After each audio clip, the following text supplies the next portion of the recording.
Entering the 2012-2013 golf season, head coach Eric Hoos was confident his team had enough firepower to reach the NCAA regionals. But as the season unfolded, Denver discovered it had a new opponent, the weather. Practice time was hard to come by, and the Pioneers spent the entire spring playing catch-up, a game of catch-up they never really did overcome. All of our tournaments but two, we leave when there's snow on the ground.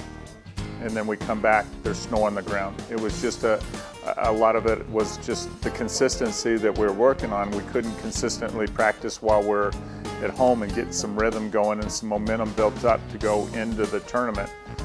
And then we'd get into the tournament, guys are kind of relaxed, we'd get off to a good start and good play, and then a little more pressure came up and the fundamentals weren't as solid as they needed to be and didn't perform the way we had hoped. In sports, you hear the word consistency all the time.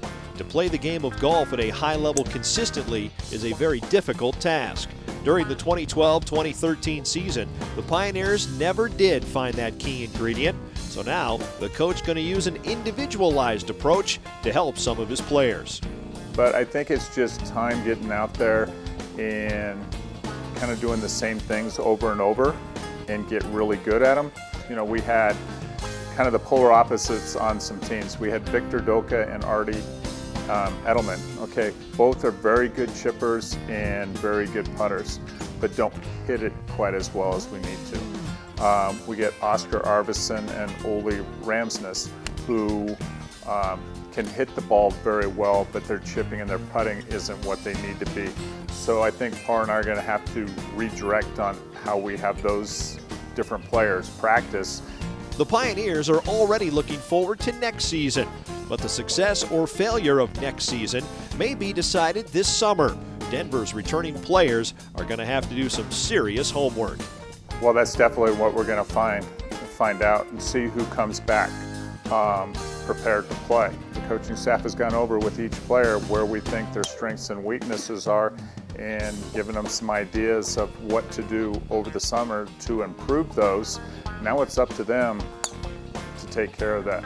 On our team, it's pretty clear what everyone individually has to improve. So it's actually, if you just look at every part of the game, of the golf game, it's pretty easy for most of the players to see this is where you need to focus. When the players return this fall, they'll have a new resource at their disposal, a state-of-the-art indoor practice facility that should make life a whole lot easier during the winter months. I mean, I think it would have been a huge addition to the program for this year, just with the weather. But, you know, with the simulator, you know, when there's snow on the ground out here, you're not playing. You get the simulator up and running. I know you're hitting into a net and so forth, but, you know, they're pretty lifelike anymore, these new simulators. You can keep some rhythm going, some consistency going.